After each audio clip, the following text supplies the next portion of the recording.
जय हिंद एवरीवन, आप सभी का एक बार फिर बहुत बहुत स्वागत है रेस आईएएस के इस यूट्यूब चैनल पे, जहां मैं शिप्रा सिंह आपको एक ऐसे अपडेट की तरफ ले जाऊंगी। ये एक सीरीज ऑफ न्यूज बिल्कुल भी नहीं है दोस्तों। ये एक बेसिकली न्यूज चैनल नहीं, बल्कि आप बैठे हैं एक एजुकेशनल प्लेटफॉर्म पे।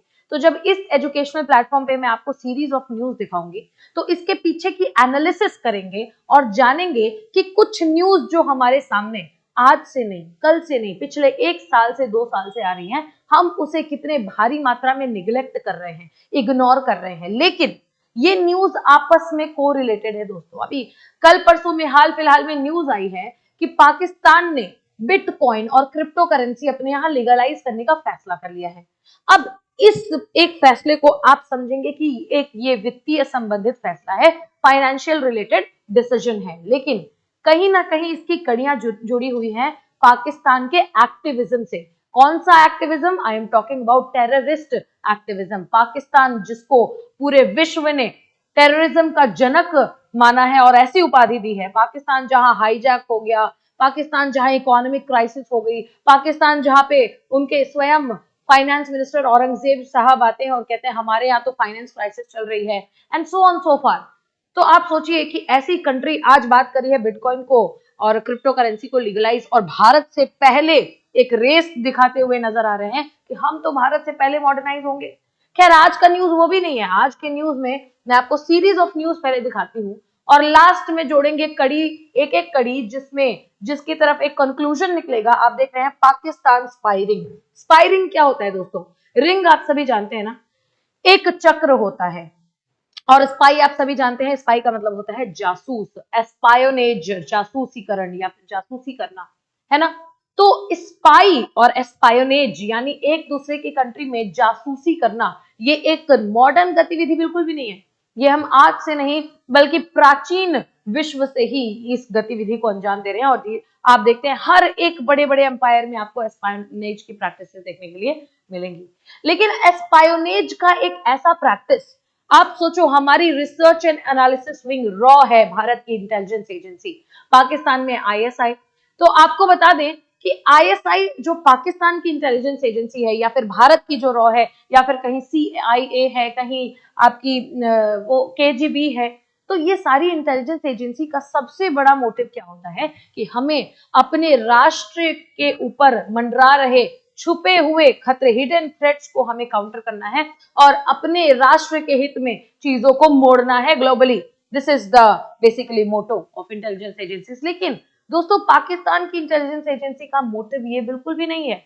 आपने बचपन में सुना होगा ऐसे मतलब किसी कार्टून में, या फिर किसी किन्हीं कहानियों में, या फिर एक किसी मूवी में किसी बैड कैरेक्टर को ये बोलते हुए, इविल कैरेक्टर को ये बोलते हुए सुना होगा कि जीतने के दो ही तरीके होते हैं। एक, या तो आप जो जीत रहा हो उससे बेहतर परफॉर्म करके दीजिए, या तो दूसरा, जो जीत रहा हो उसका पांव खींच लीजिए, या फिर उसके जो चीजें हैं उसको बिगाड़ दीजिए। तो फिर भी एक ये भी तरीका है, आप आगे निकल जाएंगे। ये एक ऐसी बैड प्रैक्टिस है जो हम नहीं, हमारा पड़ोसी पाकिस्तान और पाकिस्तान की इंटेलिजेंस एजेंसी आईएसआई प्रैक्टिस कर रहे हैं। Let me tell you and let me bring into light ऐसी गतिविधियां मैं आपको बताऊंगी जिसके माध्यम से पाकिस्तान की स्पाई एजेंसी भारत को घेरने का काम कर रही है दोस्तों। ठीक है, चाइना की राह पे चल पड़े ये जो पाकिस्तानी है, ये किस तरीके से इंडिया के जो हरकतों में हस्तक्षेप करते हैं। और खैर, गलती इनकी नहीं है, गलती हमारी भी है। ये एक वीडियो आप सभी के लिए जागरूकता का भी काम करेगा कि आप और मैं बहुत अच्छी तरीके से जागरूक हैं। आज हम गवर्नमेंट एग्जाम की तैयारी कर रहे हैं, आज हम चाहते हैं कि खूब पढ़ें और खूब ऐसी जो है पोजीशंस होस्ट करें जहां पे हमें बहुत रुतबा मिले, बहुत इज्जत मिले, भारत के डिसीजंस में हमारा एक से हो। लेकिन जब हम ऐसे पोजीशंस पे पहुंचते हैं, तो क्या हम अपनी नैतिकता को का व्यापार करने के लिए तैयार हो जाते हैं? Are we ready to trade with the initiatives that we had taken long ago? आज आप कभी बैठेंगे अगर किसी इंटरव्यू में, तो आप बताएंगे I want to serve the nation, I want to serve the people. But when you go there and actually sit on that designation, are you actually serving the people, or are you ready to trade with all your values and morals? तो आइए देखते हैं क्या news है हमारे सामने। BEL आप जानते हैं बहुत ही ज्यादा फेमस है, एक गवर्नमेंट एंटरप्राइज, एक government sector, Bharat electronics limited, जो कि इलेक्ट्रॉनिक्स के क्षेत्र में बहुत ज्यादा जो कि डिफेंस मैन्युफैक्चरिंग में बहुत ज्यादा, जो कि आप जानते हैं आपकी कंट्री में जो वोटिंग जब होती है ना, जब जनरल इलेक्शंस में वोटिंग होती है या फिर कभी भी, तो जो ईवीएम इलेक्ट्रॉनिक वोटिंग मशीन्स की आप सहायता ले रहे हैं अपने वोटिंग सिस्टम में, वो ईवीएम तक मैन्युफैक्चर करने की जिम्मेदारी बीईएल की होती है, भारत इलेक्ट्रॉनिक्स लिमिटेड की होती है। Let me tell you guys, एक 36 वर्ष के आदमी है, इनका नाम है चंद्रा, ठीक है। आप देखिए कि चंद्रा जो है ये इनका सरनेम है। खैर 36 वर्षीय चंद्रा एक बहुत अच्छी पोजीशन में है बीईएल में, बहुत सीनियर, एक सीनियर इंजीनियर है, और 36 साल क्या उम्र होती है दोस्तों, इतने छोटी उम्र पे इतनी बड़ी उपलब्धता, और काफी बढ़िया इंजीनियर रहे होंगे तब जाकर के बीईएल में इतनी बढ़िया जॉब मिली है। तो बीईएल जो कि हाईली क्लासिफाइड इंफॉर्मेशन और क्लासिफाइड प्रोजेक्ट्स पे काम करता है दोस्तों, बीईएल का एक सीनियर इंजीनियर, एक 36 वर्ष का आदमी चंद्रा, ये पकड़ा गया है, हनी ट्रैप का शिकार हो गया है। एक नेहा शर्मा इनको मैसेज करती हैं व्हाट्सएप पे, और धीरे धीरे बातचीत होकर के चीजें आगे बढ़ती हैं, और इन्हें लगने लगता है कि ये एक रिलेशनशिप में है, और नेहा शर्मा इनसे रिट्रीव कर रही थी बहुत सारे इंफॉर्मेशन, ठीक है। आप सोचेंगे कि इतना दिमागदार व्यक्ति जो इतना पढ़ लिख करके यहाँ गया, वो इतना बेवकूफ कैसे हो सकता है? तो ऐसा बिल्कुल नहीं है। होता क्या है दोस्तों कि एक शब्द मैंने यहाँ पे इस्तेमाल किया है, हनी ट्रैप। हनी ट्रैप का मतलब होता है, ये स्पाई वर्ल्ड में बहुत फेमस वर्ड है। हनी ट्रैप का मतलब होता है कि एक लड़की के माध्यम से जाल बुनना और उस जाल में सामने वाले बंदे को फंसाना। और भारत में हनी ट्रैप के केसेस बहुत ज्यादा हैं। पाकिस्तानी स्पाई एजेंसीज क्या करती हैं कि स्पैरोज छोड़ती हैं। स्पैरो क्या होते हैं?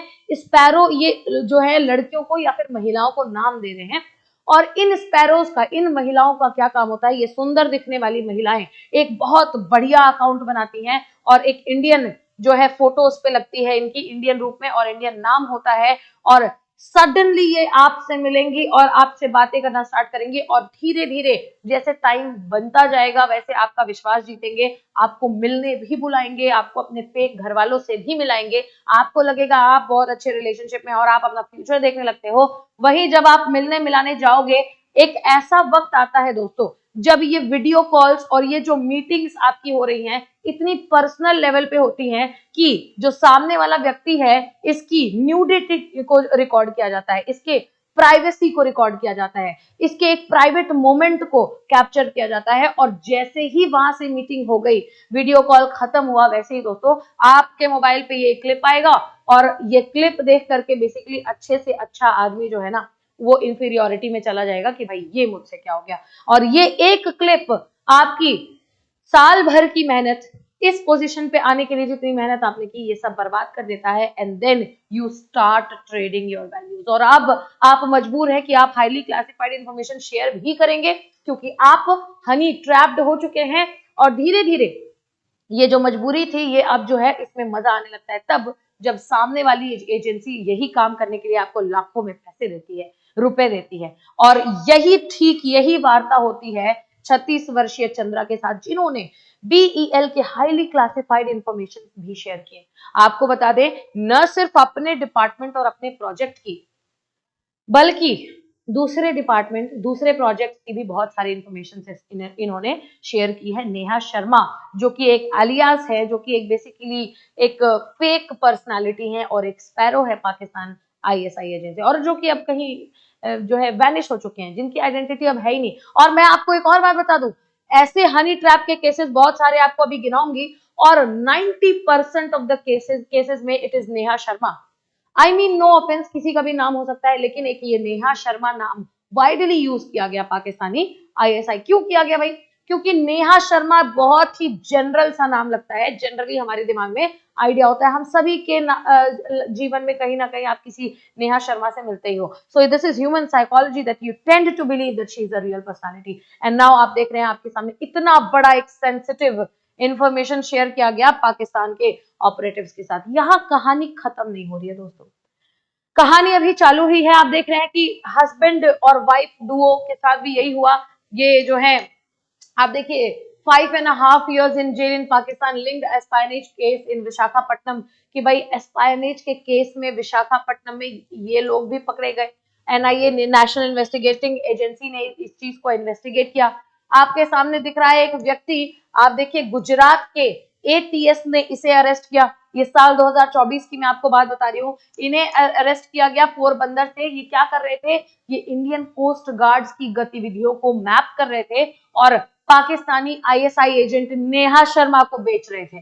ठीक है, so this is time and again a very sensitive information and update that we have seen throughout। और आप देखिए ये अभी बहुत रिसेंटली मार्च 19 2025 की बात है, ठीक है, कि कानपुर के ऑर्डिनेंस फैक्ट्री में काम करने वाले ये जो एम्प्लॉय हैं जो आप देख रहे हैं, Uttar Pradesh anti terrorist squad ATS ने इन्हें भी पकड़ लिया है। कुमार विकास नाम है इनका, ठीक है। और विकास जो है ये कानपुर ऑर्डिनेंस फैक्ट्री में काम करते हैं, दैट इज नॉट सफिशिएंट। इन्होंने अपने काम के दौरान बहुत सारे सेंसिटिव इंफॉर्मेशन जो है ना वो लीक किए हैं Pakistani intelligence agent social media के माध्यम से। और मैं आपको बताऊं, खूबसूरती देखिए और दिमाग देखिए कि ये जो BEL चंद्रा की मैं बात कर रही हूँ ना, इन्होंने पता है कैसे कैसे शेयर किया है। आप ईमेल भेजोगे, आप मैसेज भेजोगे, वो कहीं ना कहीं रिकॉर्डेड होगा। इन्होंने क्या किया है, एक ईमेल आईडी बनाई और उसका पासवर्ड दोनों तरफ शेयर था, पाकिस्तान में भी और इनके पास भी। और ये सारे डॉक्यूमेंट्स उस ईमेल पे ड्राफ्ट में सेव कर देते थे। तो इस ड्राफ्ट से जो है सामने वाला एजेंसी जो है इसको डाउनलोड किया करता था। ऐसे आप देखिए, ये आप अपने कंट्री में केसेस और क्रिमिनल केसेस की क्या बात करेंगे? ये हमारे कंट्री पीपल है, हम क्यों किसी दूसरे स्पाई एजेंसी को टारगेट करेंगे? एक तो ये बहुत ही बेकार चीज है कि आप अपनी इंटेलिजेंस एजेंसी का यूज किसी और कंट्री को डिफेम करने के लिए कर रहे हो, पहली चीज। दूसरी चीज, हमारे खुद के नागरिकों को ये पता होना चाहिए, there is no Neha Sharma as such, there is no nothing like this की मतलब आपकी लाइफ में अचानक से कोई आ गया और आप उसने आपका इतना क्रेडेंशियल्स ले लिया कि आप समझ ही नहीं पाए। ठीक है, आपको मैं बता दूं, ऐसे हनी ट्रैप्स के केसेस इंडिया में बहुत सारे हो चुके हैं दोस्तों। मार्च 2025 में कर्नाटका पॉलिटिकल स्कैंडल, जहां करीब 48 पॉलिटिशियंस हनी ट्रैप का शिकार हुए। और आप देखिए कर्नाटका असेंबली में इसको लेकर के हाई लेवल का इन्वेस्टिगेशन चला और असेंबली में इसको लेकर के बहुत ज्यादा डिबेट भी हुआ। ठीक है, आप देख रहे हैं अक्टूबर 2024 में मुंबई सीनियर सिटीजन एक्सटॉर्शन, जहां 69 इयर्स ओल्ड मैन जो है, आप देख रहे हैं किस तरीके से नालासोपारा में एक हनी ट्रैप का शिकार होता है। 34 लाख इन्होंने गंवाए। आप देख रहे हैं Bangalore honey trap gang arrest. नवंबर 2024 में एक ब्रदर सिस्टर डुओ ने मिल करके किस तरीके से पैसे निकलवाए और ऐसे एक सॉफ्टवेयर एम्प्लॉय है उसको हनी ट्रैप किया और ब्लैकमेल किया। ये सारे के सारे ऑपरेशंस जो आप देख रहे हैं ना, ये नॉर्मल हनी ट्रैप और पैसे ऐंठने के जो सिचुएशंस है वो नहीं है। इनके आगे इन्वेस्टिगेशन में कहीं ना कहीं पाकिस्तान आईएसआई का लिंक, किसी ना किसी पाकिस्तानी का लिंक, किसी ना किसी पाकिस्तानी पॉलिटिशियन का लिंक जरूर मिला है। इतने सारे लिंकेजेस जो भी मैंने आपको गिनाए, आप देख सकते हैं। ये साल 2024 की अगेन बात है कि 7 स्टेट्स में डिफेंस सीक्रेट्स को लीक किया गया, टॉप आर्मी सीक्रेट्स को लीक किया गया। और यहां से नाम हमारे पास आया पाकिस्तान बेस्ड स्पाइरिंग, कि पाकिस्तान एक जाल बुन रहा है भारत के अगेंस्ट। और आप देख सकते हैं कि स्पाइरिंग बेसिकली क्या होता है ना, हम स्पाइरिंग की बात करें तो जासूसी गिरोह क्या होता है ना, जासूसी गतिविधियों में लगे व्यक्तियों के एक नेटवर्क को संदर्भित करता है जो अक्सर गुप्त रूप से विदेशी संस्थाओं का संवेदनशील जानकारी इकट्ठा करने और संचारित करने का काम करते हैं। प्लीज अंडरस्टैंड कि पाकिस्तान के संदर्भ में अगर बात करूं तो देश के भीतर और बाहर कई जासूसी नेटवर्क का पता चला है हमारे, जिसमें विभिन्न कार्यकर्ता शामिल हैं, कई देशों को निशाना बना रहे हैं। सो दिस इज स्पाइरिंग एक इतना बड़ा जाल होती है दोस्तों कि कोई भी कंट्री अगर अपने बहुत सारे इंडिविजुअल्स को इकट्ठे भेज दिया भारत में, तुम उसको नहीं जाओ, तुम उसको नहीं जाओ, और सभी हनी ट्रैप के माध्यम से जो है अलग अलग तरीके के इंफॉर्मेशन रिट्रीव कर रहे हैं। और आपको पता है ये इंफॉर्मेशन रिट्रीव करके करेंगे क्या? ऐसा कुछ नहीं चल रहा था BEL में कि हम अगले महीने ही पाकिस्तान को अटैक करने के लिए कुछ बना रहे हैं। अगर ये इंफॉर्मेशन ये लोग लीक करते या फिर ये पाने के लिए इतना हनी ट्रैप करते तो समझ में भी आता। ये इंडिया की टेक्नोलॉजी को डिग्रेड करने के लिए ये सारे के सारे इंफॉर्मेशन जो है कास्ट आउट करते हैं। And that is the point where I say कि इतना ज्यादा इस पूरे के पूरे स्पाइरिंग की चर्चा इतनी ज्यादा हो चुकी है भारत में आज के डेट में कि रिपोर्ट्स कहती हैं कि 75% ऑफ द विक्टिम्स आज भी नहीं जानते हैं कि वो हनी ट्रैप्ड हो रहे हैं। आज भी उन्हें ये लगता है कि उनकी नेहा शर्मा भाभा एटॉमिक सेंटर में काम करती है, भाभा एटॉमिक रिसर्च सेंटर में, और वो कहीं और भेल में या हाल में काम करते हैं, हिंदुस्तान एरोनॉटिक्स लिमिटेड। और हम दोनों एक बहुत ही अच्छे लेवल के इंजीनियर्स हैं। So despite being the fact कि कौन है नेहा शर्मा, कौन नहीं है नेहा शर्मा, हम उनसे सारी की सारी डिटेल शेयर करेंगे। तो ये बहुत स्वाभाविक भी हो गया है। ऐसे रिपोर्ट से मुझे, आपको, हम सभी को, और आपके जानने में बेसिकली जितने सारे लोग हैं, हम सभी को इस चीज से अवगत रहना और जागरूक रहना बहुत ही ज्यादा इंपॉर्टेंट है। किस तरीके से क्या रिजल्ट होगा और भारत का किस तरीके का मुंह तोड़ जवाब होगा पाकिस्तान स्पाई रिंग को, ये अभी आगे अपडेट्स में देखने वाली बात होगी। Thank you for watching the video. You are watching at race IAS। This is Shipra Singh and I will keep you posted. Thank you so much and जय हिंद।